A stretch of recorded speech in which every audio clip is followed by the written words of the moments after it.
시청자 여러분 안녕하십니까? K리뉴스입니다. 전북 도가 도내 산업 구조를 개편해 탄탄한 지역 경제 기반을 구축하기 위한 발걸음이 빨라지고 있습니다. 특히 부가가치를 높이기 위해 미래 산업 육성에 행정력을 집중해 나가기로 했습니다.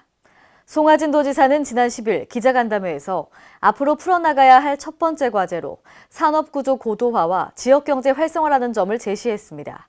지난 14일 미래형 상용차 글로벌 전진 기지와 선도 사업으로 진행 중인 인프라 구축 상용차 부품 주행 시험장을 방문해 자동차 산업의 체질 개선 상황을 직접 확인했습니다.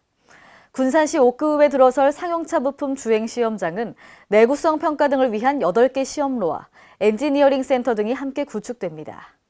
대구시가 달서구 와룡시장 주변의 주차 불편을 해결하기 위해 와룡공원 지하공영 주차장을 완공하고 시범 운영에 들어갔습니다.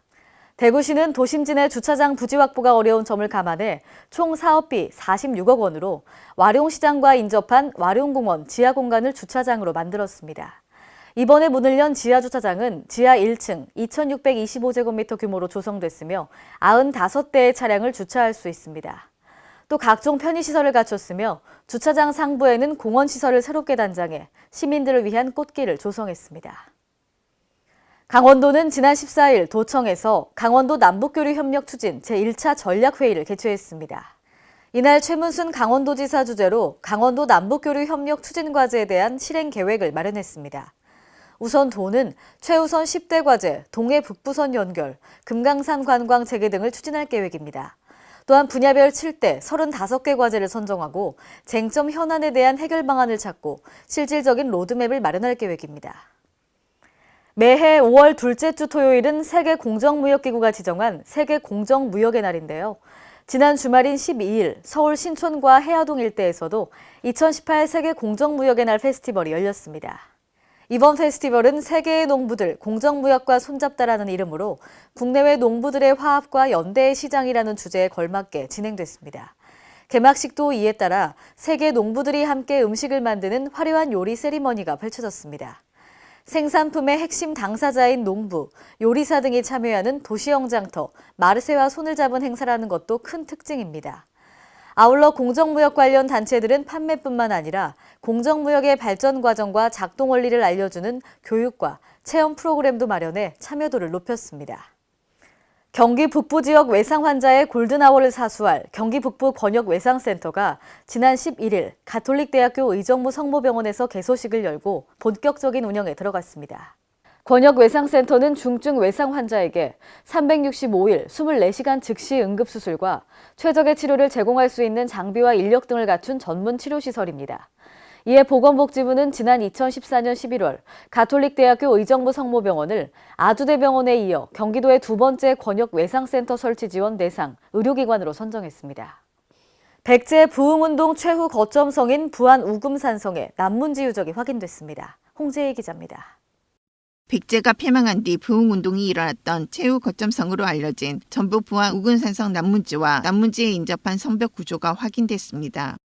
이에 따라 부안군과 전북문화재연구원은 9일 우금산성 현장에서 학술자문회와 현장 설명회를 갖고 우금산성 난문지와 성벽 구조 등을 최종 확인했습니다.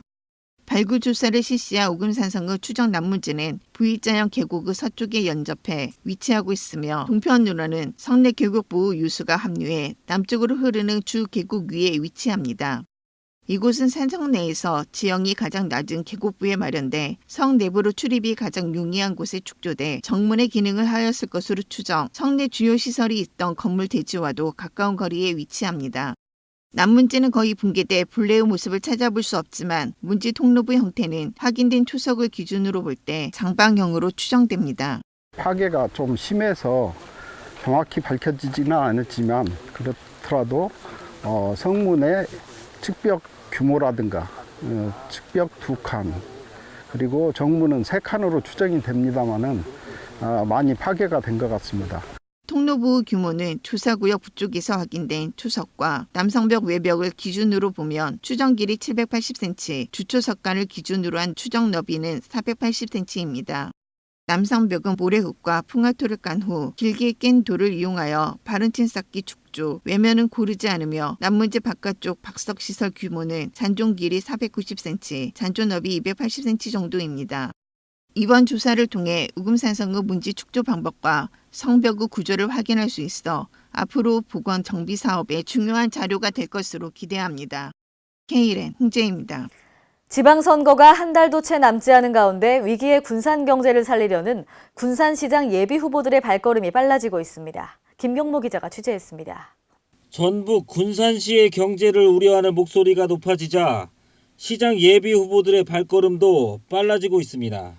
현대중공업 조선서에 이어 한국 GM 군산공장 폐쇄라는 굵직한 경제 현안이 잇따라 겹치면서 군산시장 선거에 나서는 후보들은 저마다 지역경제 살리기를 공약으로 내세우고 있습니다. 군산 GM자동차 공장을 전기차 생산기지로 부활시키기 위해 모든 노력을 다하겠습니다. 또한 신재생에너지 등 신산업 육성을 통해 일부 대기업 의존도의 취약한 군산 경제산업 구조를 다원함으로써 군산 경제의 근본을 튼튼히 만들겠습니다. 지역화폐와 골목상권 지원을 통해 일부 대형 자본에 흔들리지 않는 군산의 자립경제 구조를 꼭 만들도록 하겠습니다. 군산의 가장 시급한 부분이 경제라면 경제 분야에서 경제적으로 제가 사업을 한 15년 동안 해본 사람인데 자본금도 마이너스였었고 매출액도 몇 억밖에 안 된 회사를 8년 만에 자본금을 16억으로 만들고 자산은 약 65억까지 불려놨고 매출액은 350억까지 불려놨던 그런 경험이 있습니다.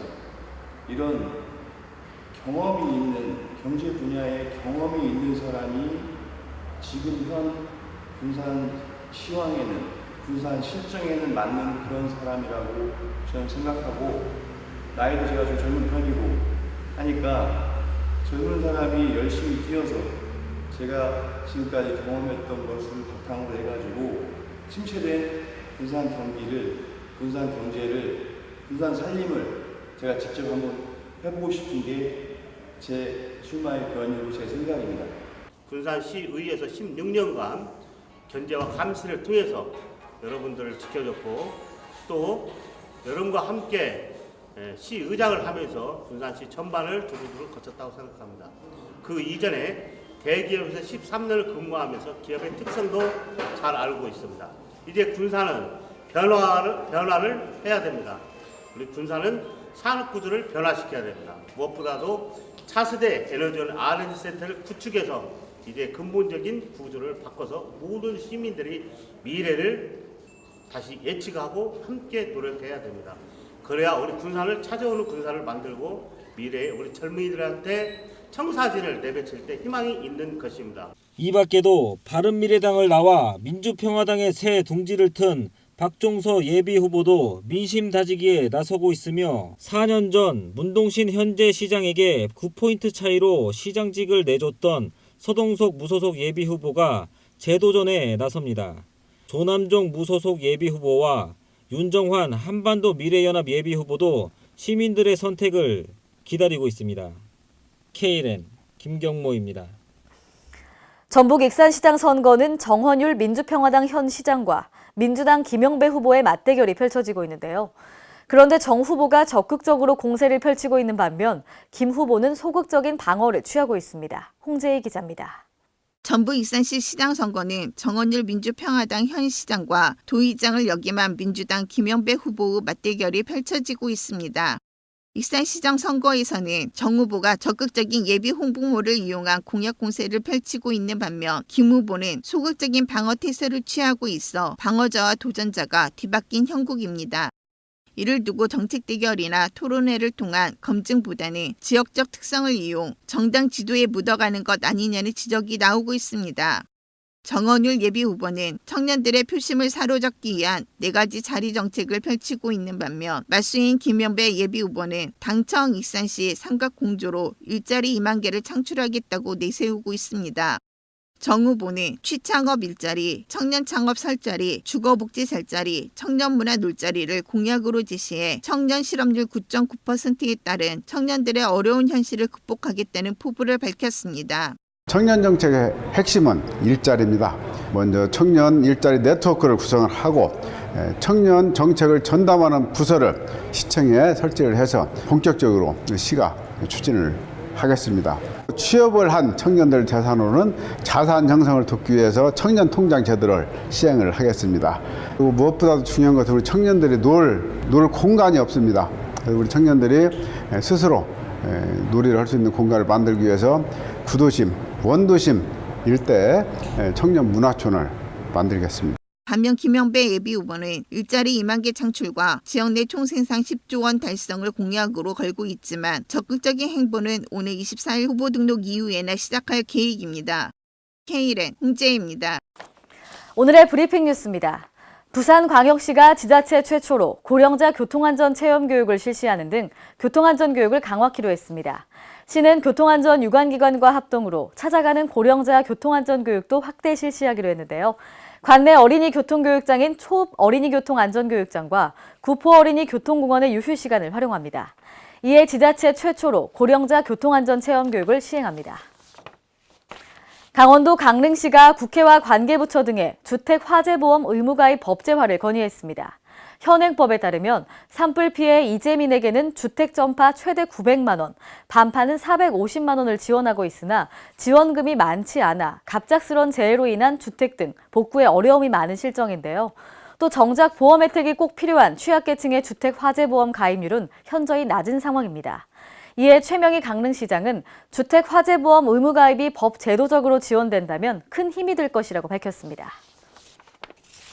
충북 충주시가 주거지 환경 개선을 위해 노후 택지지구의 지구단위 계획 재정비를 추진합니다. 대상 지구는 충주시청 주변 금제 택지지구를 비롯해 금릉 택지지구 등 4개 지구인데요. 이들 지구는 재정비의 필요성이 지속돼 왔습니다. 이에 시는 이달 중 용역 입찰 공고를 통해 지구단위 계획 재정비에 본격 착수할 계획입니다. 경기도 부천시가 공정무역 전문 강사를 양성해 공정무역운동 저변 확대에 앞장섭니다. 부천시는 지난해 전국 최초 공정무역도시로 인증받았는데요. 시는 지난 3월부터 이달 10일까지 10명의 전문 강사를 배출했습니다. 이들은 오는 7월부터 부천 씨앗길센터에서 자유학기제 실시 중학교를 대상으로 교육을 진행할 계획입니다.